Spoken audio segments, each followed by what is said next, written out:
জ্বালানি তেলের সংকট মোকাবেলায় স্থানীয় বাস্তবতা বিবেচনায় নিয়ে বিভিন্ন জেলায় কার্যকর উদ্যোগ নেওয়া হয়েছে।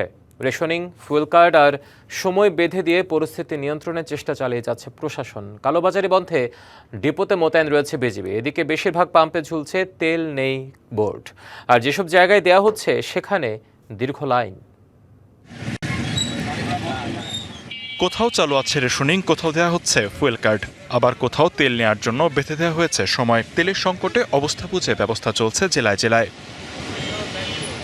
চুয়াডাঙ্গায় জ্বালানি তেলের সরবরাহ ও বিপণন স্বাভাবিক রাখতে ফুয়েল কার্ড বিতরণ শুরু করেছে প্রশাসন। সকাল ৯টা থেকে কার্ড বিতরণ কার্যক্রম শুরু হবার কথা থাকলেও ভোর থেকেই লাইনে দাঁড়ায় গ্রাহকরা। ফুয়েল কার্ডের জন্য প্রয়োজনীয় কাগজপত্র জমা দিয়ে কার্ড সংগ্রহের জন্য দীর্ঘ অপেক্ষা করতে হয় তাদের। এমন একটা ব্যবস্থা করা দরকার যার কারণে মানুষ সহজে কার্ডটা পেতে পারে। অবশেষে সোনার হরিণটি হাতে পেয়েছি, ভালো লাগছে। মূল উদ্দেশ্যটাই হচ্ছে যে পেট্রোল পাম্পগুলো আছে, পেট্রোল পাম্পগুলো থেকে জ্বালানি তেল সুশৃঙ্খলভাবে যেন গ্রাহক পর্যায়ে পৌঁছাতে পারে সেটি। চুয়াডাঙ্গার বেশিরভাগ পাম্পে ঝুলছে তেল নেই বোর্ড, আর যেসব জায়গায় দেয়া হচ্ছে সেখানে দীর্ঘ লাইন।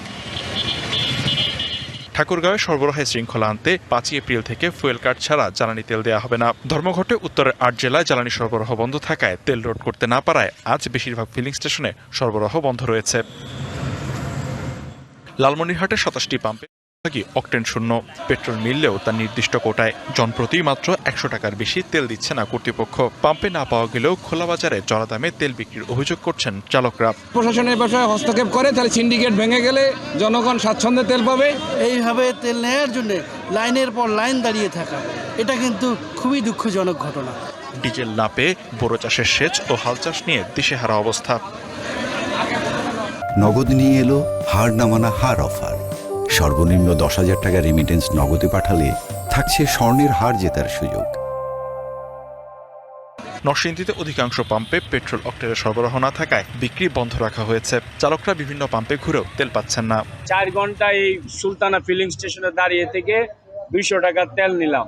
এখন গেলাম পৌরসভার সামনে, তেল পাওয়া যাচ্ছে না একরকম বলতে গেলে। এখন আসছে, এখন কোনো তেল নাই, বলতেছে যে গাড়ি আসতে দিবে। গাড়ি কখন আসে না আসে তার কোনো সিউরিটি পাচ্ছি না। চাহিদা অনুযায়ী তেল পাওয়া গেলেও উপজেলার ছোট পাম্পগুলো বন্ধ থাকায় তার চাপ পড়েছে জেলায়। প্রতিদিনই দেখা যায় তেল দিচ্ছে, কিন্তু তারা তেল কোথায় নিচ্ছে এটা আমরা বুঝতে পারতেছি। যেখানে তেল নাই এটার ঘাটতিটা তো এখান থেকে দিচ্ছে, সেটাও আমাদের উপর চাপ পড়ছে। রাঙামাটিতে পরিস্থিতি সামাল দিতে জেলা প্রশাসন তেল বিক্রির সময় নির্ধারণ করে দিয়েছে। সোম, শনি ও বুধ বিক্রি হবে অকটেন, রবি, মঙ্গল ও বৃহস্পতি মিলবে ডিজেল। তবে সাধারণের জন্য সকাল 9টা থেকে 2 ঘন্টা আর দুপুর 2টা থেকে 1 ঘন্টা জ্বালানি পাবে সরকারি গাড়ি। পাহাড়ি এলাকাতে আসলে হুন্ডা ছাড়া চলাটা আসলে মুশকিল। তেল পাবো কিনা, কতটুকু পাবো জানি না। তেলের দামও বাড়ায় নাই, এর জন্য সরকারকে অনেক ধন্যবাদ। কিন্তু এদের সিরিয়াল করে যে আমরা নিতেছি, এটা একটু ভোগান্তি। সিলেটে জ্বালানি তেলে অনিয়ম ঠেকাতে 2টি ডিপোতে সার্বক্ষণিক পাহারায় বিজিবি মোতায়েন করা হয়েছে।